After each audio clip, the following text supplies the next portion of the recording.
तुम्ही कधी कोणावरती विश्वास ठेवून तुमची जमीन, घर किंवा इतर कोणती मालमत्ता गिफ्ट केली आहे का? आणि आता तुम्हाला असं वाटतंय, की ही माझ्या आयुष्यातली सगळ्यात मोठी चूक झाली. खूप वेळा लोकं नात्यांवरती विश्वास ठेवून भावनांच्या किंवा इतर दबावाखाली आपली प्रॉपर्टी, मिळकत गिफ्ट करतात. काही वेळे मुलांना, सुनेंना, नातेवाईकांना, तर कधी काही वेळी एखाद्या संस्थेला, ट्रस्टला किंवा एखाद्या देवस्थानाला देखील मालमत्ता बक्षीसपत्राने दिली जाते. पण काही दिवसांनी किंवा काही वर्षांनी वास्तव समोर येतं. ज्या व्यक्तीवर विश्वास ठेवला, तोच नेमका चुकीचा निघाला. तुमच्याकडं दुर्लक्ष केलं किंवा तुम्ही दिलेली जी मालमत्ता तिचा गैरवापर करण्यास सुरुवात केली.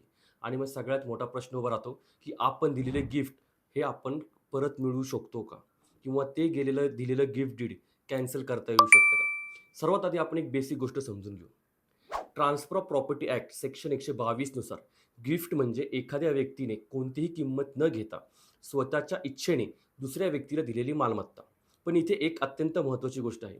जर तुम्ही जमीन किंवा घरासारखी इमूव्हेबल प्रॉपर्टी गिफ्ट करत असाल, तर ते रजिस्टर असणं अनिवार्य आहे. अनेक वेळा लोकं 100च्या किंवा ₹500च्या स्टॅम्प पेपरवरती 2 साक्षीदार ठेवून नोटरी करून गिफ्ट करतात आणि त्यांना वाटतं की व्यवहार पूर्ण झाला. पण कायद्याच्या दृष्टीने हा झालेला व्यवहार कधीही वैध ठरत नाही. म्हणजे जर गिफ्ट रजिस्टर नाही, तर ते कॅन्सल करण्याचा प्रश्नच उद्भवत नाही. कारण ते सुरुवातीपासूनच वैध नाही. आता महत्त्वाचा मुद्दा, जर गिफ्ट व्यवस्थित रजिस्टर असेल, तर ते कॅन्सल करता येतं का? ह्याचं सरळ उत्तर आहे नेहमी नाही. एकदा गिफ्ट पूर्ण झालं, की ते साधारणतः इर्रिव्होकेबल असतं.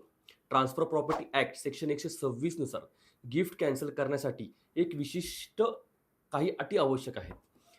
ह्यामध्ये सर्वात पहिली महत्त्वाची गोष्ट म्हणजे जर गिफ्ट देणारा आणि घेणारा दोघंही सहमत असतील, तर म्युच्युअल कन्सेंटने तुम्ही गिफ्ट कॅन्सल करता पण येऊ शकतं. पण प्रत्यक्षात आयुष्यात क्वचितच असं घडतं. म्हणूनच बहुतेक वेळा लोकांना कोर्टाचा दरवाजा ठोकवावा लागतो. पण इथे एक गोष्ट लक्षात द्या, फक्त पश्चाताप झाला म्हणून कोर्ट गिफ्ट कॅन्सल करता येत नाही.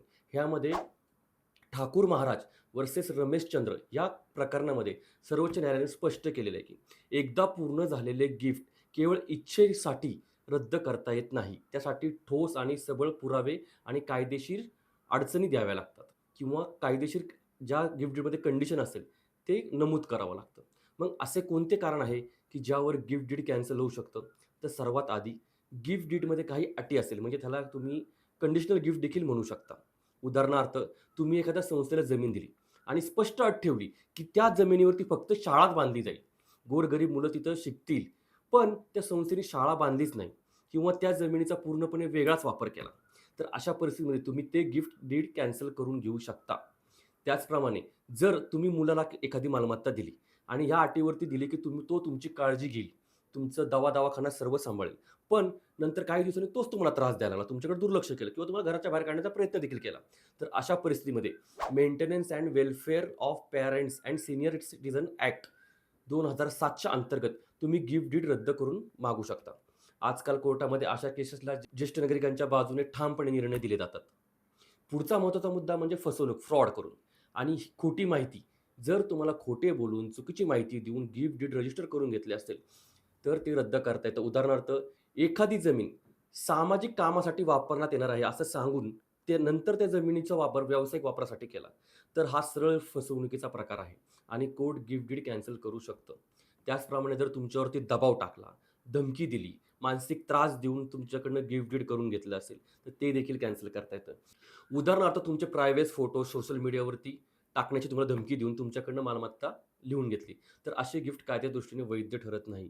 अशा परिस्थितीमध्ये तुम्हाला कोर्टात जाऊन ते गिफ्ट डीड रद्द करून घेऊ शकता. याशिवाय गिफ्ट देणारी व्यक्ती मानसिकदृष्ट्या सक्षम नव्हती किंवा नशेत होती. तिला त्या व्यवहाराबद्दल पूर्ण समज नव्हती. तरी देखील गिफ्ट डीड कॅन्सल होऊ शकतं. आजकाल काही प्रकरणामध्ये तथाकथित बाबा, म्हणजे आपण आत्ता रिसेंटली ऐकलं असेल, की नाशिकचे खरात बाबा. अशा बाबांच्या वरती विश्वास किंवा गुरूंवरती विश्वास ठेवून लोकांच्या प्रभावाखाली येऊन लोक आपली मालमत्ता दान करतात आणि नंतर लक्षात येतं, की त्यांची फसवणूक झालेली आहे. अशा पद्धतीमध्ये देखील योग्य पुरावे सादर केल्यास तुम्ही गिफ्ट डीड रद्द करून घेऊ शकता. म्हणून शेवटची एक गोष्ट लक्षात ठेवा, गिफ्ट देणं खूप सोपं आहे, पण ते परत मिळवणं खूप अवघड आहे. म्हणून कोणतीही मालमत्ता गिफ्ट करताना भावनेच्या आधारे निर्णय घेऊ नका. योग्य लीगल ॲडवाईस घ्या. गिफ्ट डीडमध्ये तुमच्या ज्या अटी असतील त्या स्पष्टपणे नमूद करा. स्वतःचा हक्क सुरक्षित ठेवा. जर तुम्हाला आधीच असं काही झालं असेल, तर तुम्ही निराश होऊ नका. योग्य ग्राउंड किंवा पुरावे असल्यास तुम्ही कोर्टामध्ये गिफ्ट डीड कॅन्सल करून घेऊ शकता. हा व्हिडिओ तुम्हाला उपयोगी वाटला असेल, तर या व्हिडिओला लाईक करा आमच्या चॅनलला सबस्क्राईब करा आणि तुमचा काही प्रश्न असेल तर आम्हाला कमेंट बॉक्समध्ये नक्की विचारा. आणि लीगल गाईडन्स तुम्हाला हवा असेल तर डिस्क्रिप्शन बॉक्समध्ये आमचा नंबर देखील दिलेला आहे. तुम्ही आमची अपॉइंटमेंट घेऊ शकता.